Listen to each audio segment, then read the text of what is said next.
वो दस्यु सरगना जिसने डकैती में मुकदमों की लगाई सेंचुरी। वो दस्यु सरगना जिसकी जीदारी का ददुआ भी फैन था। वो डकैत जिसके इनकाउंटर के बाद भी पुलिस को नहीं मिली लाश। वो डकैत जिसकी लाश को जमीन निगल गई या आसमान, कुछ पता नहीं। उसका नाम है बलखड़िया सुदेश कुमार पटेल उर्फ बलखड़िया। बलखड़िया के रसोइये से लेकर 4.5 लाख रुपए के इनामी डकैत बनने तक की कहानी। बलखड़िया की वो कहानी जिसमें शामिल है 2 दस्यु सुंदरियां जिनके साथ उसे आखिरी बार देखा गया था। उत्तर प्रदेश और मध्य प्रदेश के सरहदी इलाकों में आतंक का पर्याय रहे दस्यु सुदेश कुमार पटेल उर्फ बलखड़िया का आतंक तो अब खत्म हो चुका है, लेकिन बलखड़िया अभी खत्म हुआ है या नहीं, इस रहस्य से पर्दा उठना बाकी है। बलखड़िया का नाम उन डाकुओं में शामिल है जिनकी जिंदगी जितनी खौफनाक थी, मौत भी उतनी रहस्यमयी है।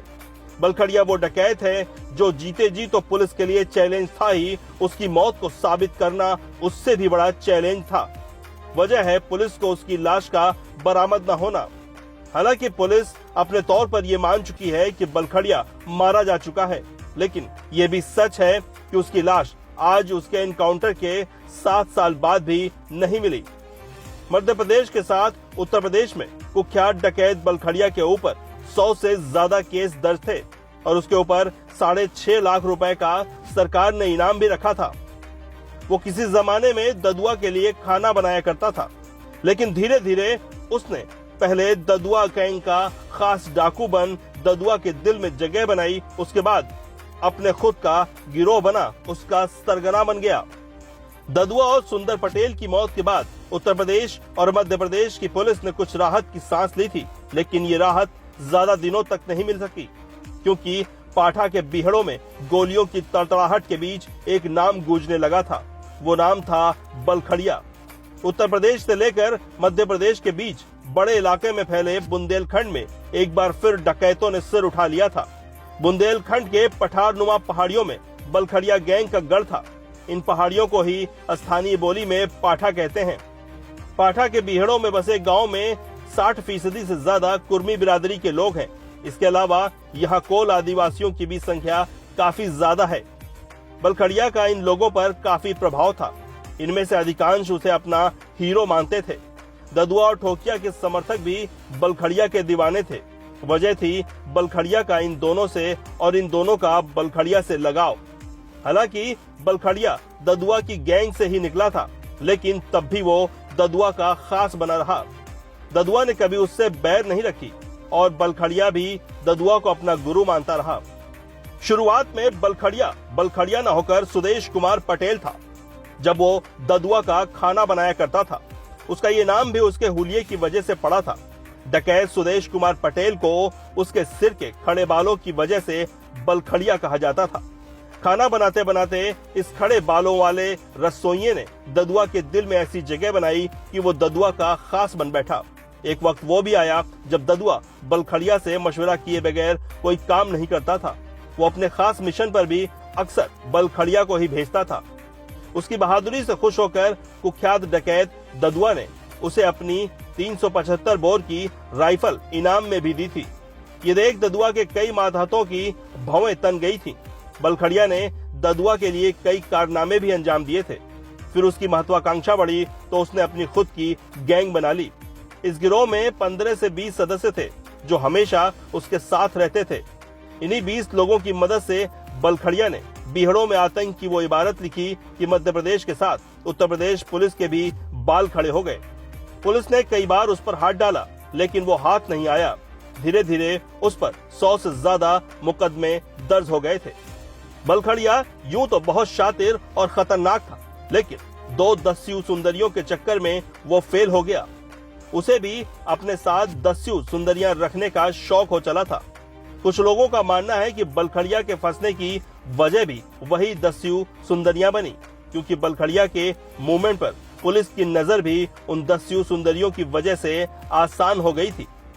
उन दिनों एमपी का बौलिया जंगल डकैतों के लिए ऐशगाह हुआ करता था। दस्यु सम्राट ददुआ से लेकर हनुमान और ठोकिया तक इस ऐशगाह में ऐश किया करते थे। आए दिन गिरोह का इन स्थानों पर आना जाना बना रहता था, लेकिन तीनों डकैतों के एनकाउंटर के बाद वो बलखड़िया ही था जिसने पहली बार यहाँ कदम रखा था। बौलिया में जब बलखड़िया का गिरोह देखा गया तो उसमें 2 डाकू हसीनाएं भी थीं। उनमें एक 16 साल की रामललिया आदिवासी और दूसरी 22 साल की कलावती आदिवासी थी।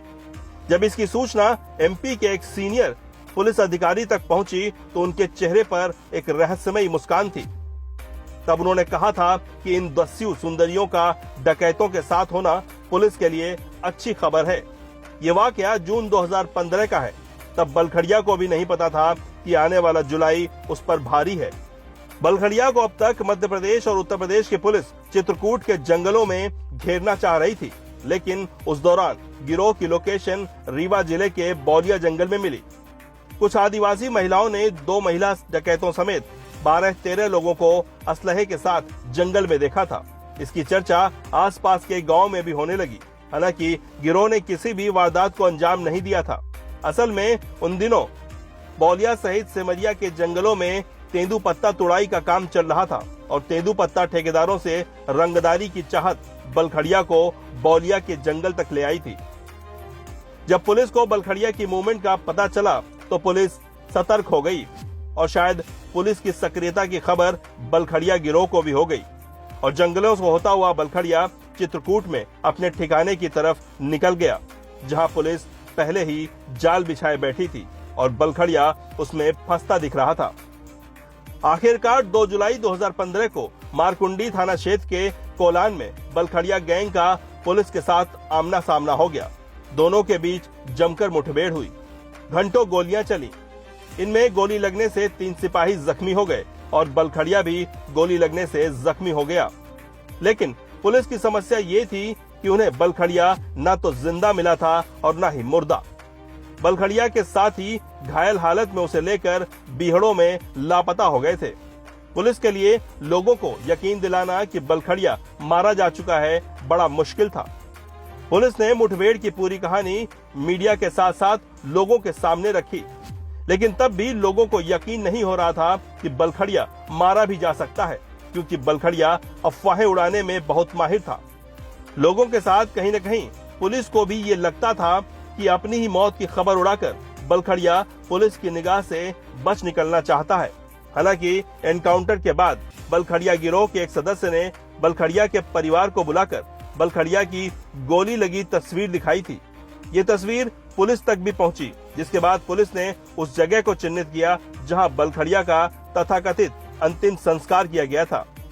ये जगह थी मारकुंडी क्षेत्र का गुरुजहां जंगल। पुलिस ने वहां से कुछ दांत के टुकड़े और हड्डियां भी चुनी, जिन्हें डीएनए के लिए भेजा जाना था। जंगल से चुनी गई ये हड्डियां और दांत बलखड़िया के ही बताए जा रहे थे।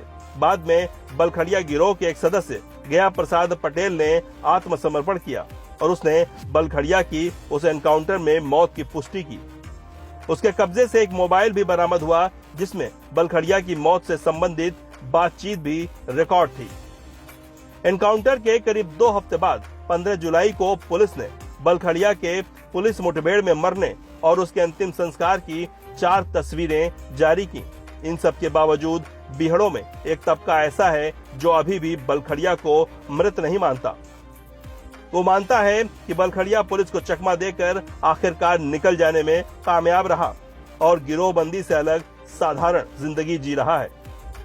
वहीं एक दूसरा तबका भी है जो बलखड़िया की मौत पर यकीन तो करता है, लेकिन उसका मानना है कि बलखड़िया पुलिस की गोली से नहीं मरा, बल्कि उसकी मौत अपने ही एक साथी की गोली से हुई।